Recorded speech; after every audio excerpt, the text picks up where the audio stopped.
Bayangkan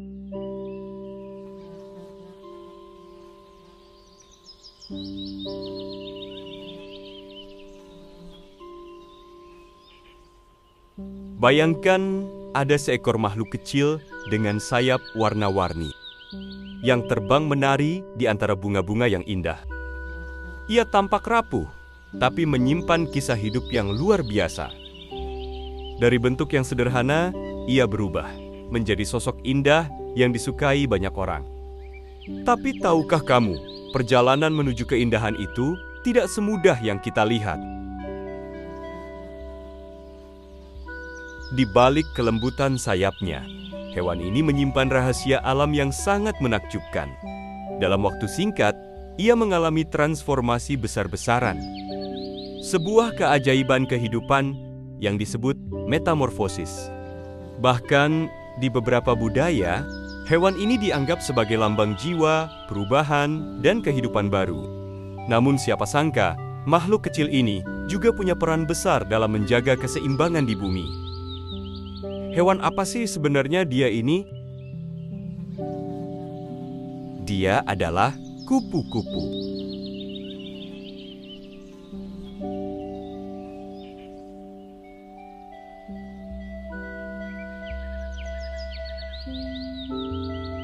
Kupu-kupu adalah serangga yang termasuk dalam ordo Lepidoptera, yang berarti sayap bersisik.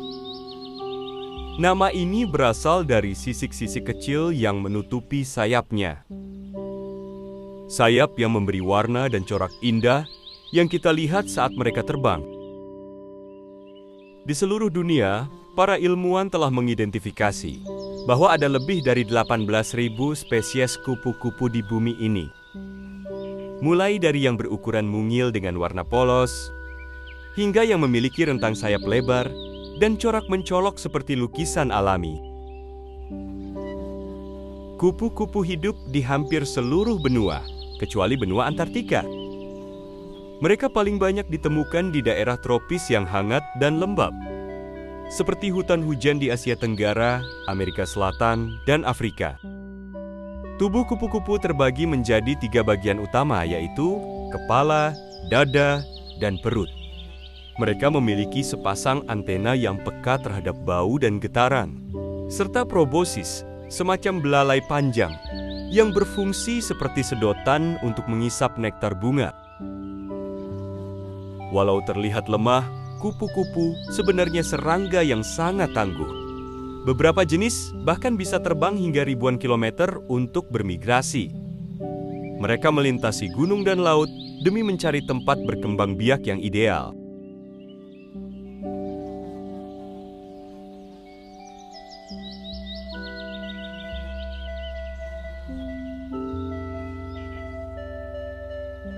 Kupu-kupu bukanlah makhluk baru di dunia ini.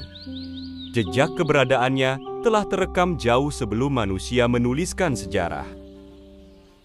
Fosil-fosil sayap kupu-kupu tertua ditemukan di Jerman bagian utara dan diperkirakan berusia sekitar 200 juta tahun, yang berasal dari periode Jurasik, masa ketika dinosaurus masih menguasai bumi. Fosil ini menunjukkan bahwa kupu-kupu dan ngengat telah hidup berdampingan dengan hewan purba dan telah mengalami berbagai perubahan bentuk seiring berjalannya waktu. Awalnya, kupu-kupu berevolusi dari kelompok ngengat malam. Mereka mengembangkan kemampuan terbang di siang hari untuk menghindari predator nokturnal seperti kelelawar. Dari sanalah warna-warna cerah pada sayap mereka mulai berkembang. Bukan hanya untuk keindahan, tapi juga untuk perlindungan dan komunikasi. Dalam berbagai peradaban kuno, kupu-kupu memiliki makna simbolik yang mendalam. Di Tiongkok, kupu-kupu sering dianggap sebagai simbol cinta dan umur panjang. Lukisan-lukisan kuno sering menampilkan sepasang kupu-kupu sebagai perlambang pasangan yang setia hingga akhir hayat.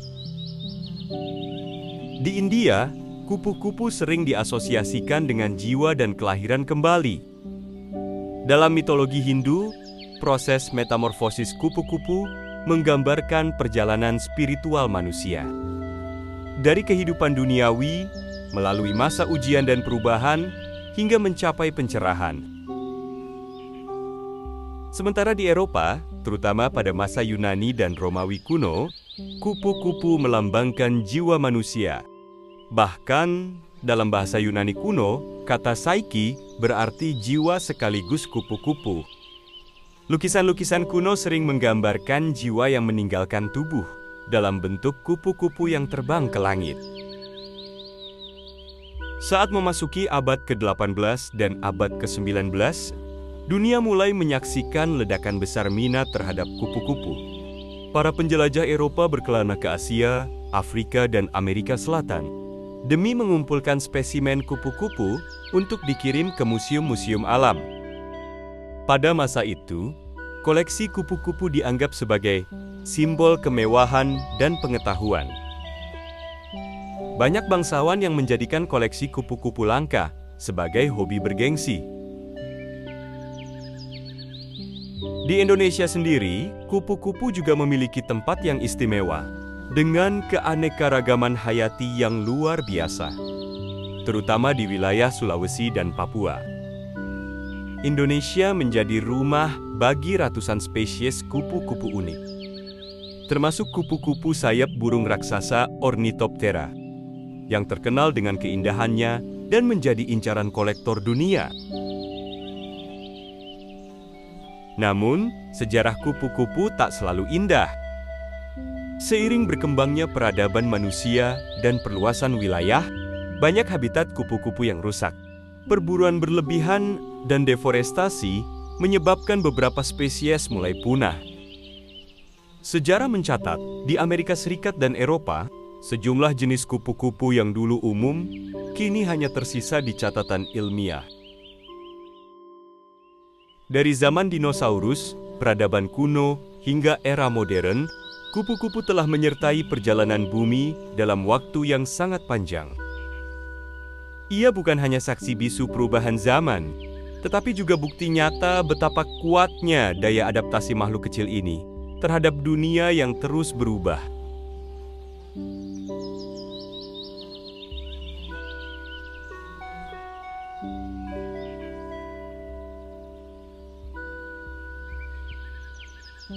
Perjalanan hidup seekor kupu-kupu adalah salah satu keajaiban alam yang paling mengagumkan.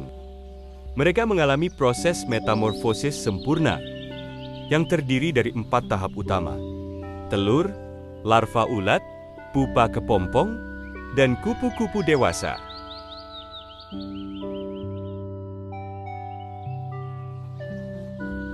Segalanya dimulai ketika seekor kupu-kupu betina dewasa dengan hati-hati memilih tempat untuk meletakkan telurnya. Ia tidak sembarangan dan ia akan mencari dedaunan dari tanaman inang yang tepat. Karena ketika telurnya menetas, ulat yang keluar harus langsung menemukan makanan yang sesuai. Telur kupu-kupu sangatlah kecil, hanya berdiameter beberapa milimeter. Bentuk dan warna telur berbeda-beda tergantung spesiesnya. Ada yang bulat, lonjong, hingga berbentuk seperti kubah kecil. Dalam kondisi hangat, telur-telur ini akan menetas dalam waktu 3-5 hari. Dan sebaliknya di dalam kondisi dingin, prosesnya bisa memakan waktu yang lebih lama.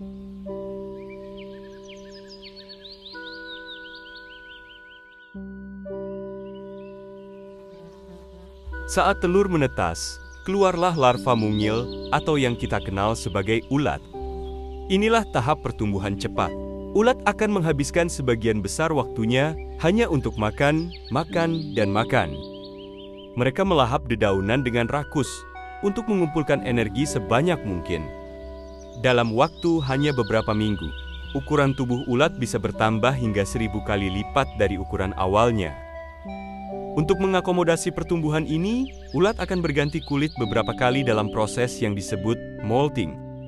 Setiap kali berganti kulit, tubuhnya akan semakin besar dan siap menuju tahap berikutnya. Ulat memiliki peran penting. Ia bukan hanya pengumpul energi, tapi juga pondasi bagi tahap transformasi selanjutnya.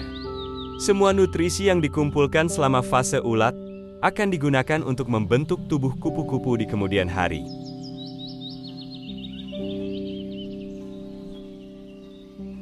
Setelah cukup besar, ulat akan mencari tempat yang aman, biasanya di bawah daun atau dahan. Lalu ia akan mulai membentuk kepompong atau pupa. Tahap ini sering disalahpahami sebagai masa tidur, padahal justru sebaliknya. Ini adalah masa perubahan besar-besaran. Di dalam kepompong, tubuh ulat perlahan terurai menjadi cairan khusus. Kemudian akan membentuk kembali struktur baru, seperti sayap, antena, kaki, dan organ tubuh kupu-kupu dewasa. Proses ini sangat rumit dan menakjubkan, seolah alam sedang merajut ulang kehidupan. Lama fase pupa bervariasi, tergantung spesies dan kondisi lingkungan, mulai dari beberapa hari hingga beberapa minggu. Ada juga jenis tertentu yang bisa bertahan berbulan-bulan di dalam pupa. Terutama saat menghadapi musim dingin, ini adalah sebuah strategi bertahan hidup yang luar biasa.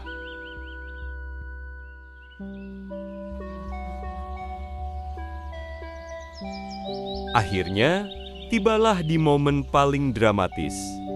Kupu-kupu dewasa akan keluar dari kepompongnya.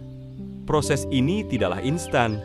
Ia akan perlahan merobek lapisan pupa, kemudian ia merangkak keluar dengan sayap lemas dan basah. Dalam beberapa jam, kupu-kupu akan memompa cairan tubuh ke sayapnya, hingga mengembang dengan sempurna. Setelah sayapnya kering dan kuat, ia pun siap terbang untuk pertama kalinya. Kemudian meninggalkan masa lalunya sebagai ulat dan memulai kehidupan baru sebagai kupu-kupu.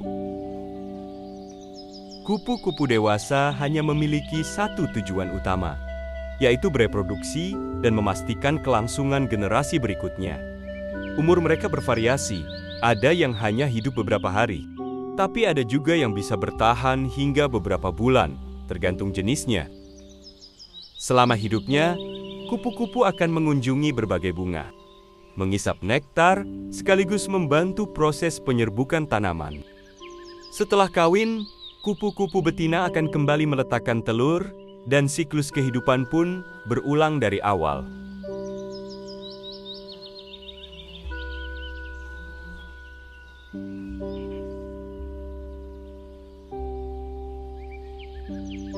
Kupu-kupu mungkin terlihat kecil dan rapuh, tapi kehadiran mereka membawa dampak besar bagi lingkungan dan kehidupan manusia. Peran mereka tidak hanya sebatas mempercantik taman bunga, tapi juga mencakup proses ekologis penting yang menjaga keseimbangan alam. Salah satu peran terbesar kupu-kupu adalah sebagai penyerbuk. Saat mereka mengisap nektar dari bunga, serbuk sari akan menempel pada tubuh dan sayapnya. Ketika mereka berpindah ke bunga lain, serbuk sari ini ikut terbawa, membantu proses pembuahan tanaman. Meskipun lebah sering dianggap sebagai penyerbuk utama, kupu-kupu juga berkontribusi besar, terutama untuk tanaman-tanaman yang mekar pada siang hari. Tanpa kehadiran mereka, banyak jenis bunga liar dan tanaman kebun tidak akan berkembang dengan baik, dan rantai ekosistem bisa terganggu. Populasi kupu-kupu sering dijadikan indikator alami terhadap kondisi lingkungan, karena mereka sangat sensitif terhadap perubahan iklim, polusi, dan kerusakan habitat. Penurunan jumlah kupu-kupu biasanya menjadi tanda awal bahwa suatu ekosistem sedang tidak sehat. Para ilmuwan di seluruh dunia sering melakukan pemantauan populasi kupu-kupu untuk menilai kualitas udara, keberagaman hayati, serta dampak perubahan iklim. Jika kupu-kupu mulai hilang dari suatu wilayah, maka kemungkinan besar ada masalah serius pada lingkungan di sekitarnya. Dalam ekosistem, kupu-kupu dan ulat memiliki peran penting dalam rantai makanan. Ulat menjadi sumber nutrisi bagi banyak hewan, seperti burung, laba-laba, dan reptil kecil. Sementara kupu-kupu dewasa sering menjadi mangsa burung pemakan serangga. Meskipun terdengar tragis, peran ini sangat penting. Kehadiran mereka membantu menjaga keseimbangan populasi predator dan mangsa dalam ekosistem. Jika satu bagian hilang, rantai kehidupan lainnya ikut terganggu. Kupu-kupu juga memberikan dampak psikologis dan budaya yang kuat bagi manusia. Sayapnya yang indah telah menginspirasi seni, arsitektur, bahkan teknologi. Para peneliti terinspirasi dari struktur mikroskopis sisik sayap kupu-kupu untuk mengembangkan bahan anti panas dan teknologi warna tanpa pewarna kimia. Selain itu, kupu-kupu juga sering digunakan sebagai simbol dalam terapi psikologis yang menggambarkan proses penyembuhan dan perubahan diri. Banyak orang merasa tenang hanya dengan melihat kupu-kupu terbang bebas, karena gerakannya melambangkan kedamaian dan kebebasan. Meskipun perannya sangat besar, dalam kondisi tertentu kupu-kupu juga bisa menimbulkan dampak negatif. Beberapa jenis ulat pemakan daun dapat menyebabkan kerusakan besar pada tanaman pertanian jika populasinya tidak terkendali. Di beberapa negara, ledakan populasi ulat tertentu pernah menyebabkan kerugian ekonomi besar karena tanaman pangan dan hutan produksi rusak parah. Namun, masalah ini biasanya terjadi akibat ketidakseimbangan alam. Misalnya karena predator alami mereka hilang akibat aktivitas manusia. Kupu-kupu bukanlah sekedar makhluk yang indah, mereka adalah penyerbuk penting. Penanda kesehatan lingkungan, bagian dari rantai makanan, inspirasi budaya dan teknologi, serta pengingat bahwa ekosistem bumi sangat saling terhubung. Ketika kupu-kupu terlihat terbang di sekitar kita, itu bukan hanya pemandangan cantik. Itu adalah tanda kehidupan yang sehat sedang berlangsung.